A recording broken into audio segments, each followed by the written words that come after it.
शरद पवार यांनी बांगलादेशबाबत केलेल्या वक्तव्यासंदर्भात बांगलादेशची परिस्थिती युनुस सुधारतील असं शरद पवार यांनी म्हटलंय।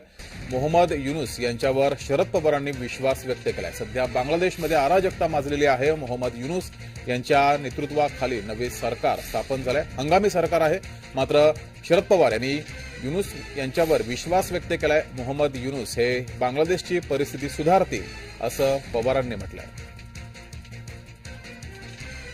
आरक्षणाच्या मुद्द्यावर बांगलादेशमध्ये अराजकता माजली होती। शेख हसीना यांनी राजीनामा दिलाय। मोहम्मद युनुस यांच्या नेतृत्वाखाली सध्या तिथे हंगामी सरकार आहे।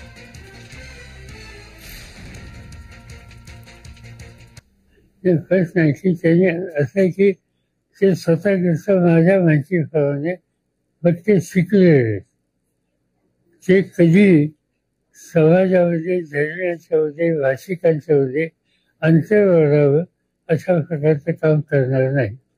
आणि त्यामुळे बॅलन्स भूमिका घेणारं नेतृत्व ही बांगलादेशच्या गरज होती असं वाटतंय की परिस्थिती सुधारण्यासाठी होईल आणि केंद्र सरकार, भारत सरकार त्यांना सहकार्य केले।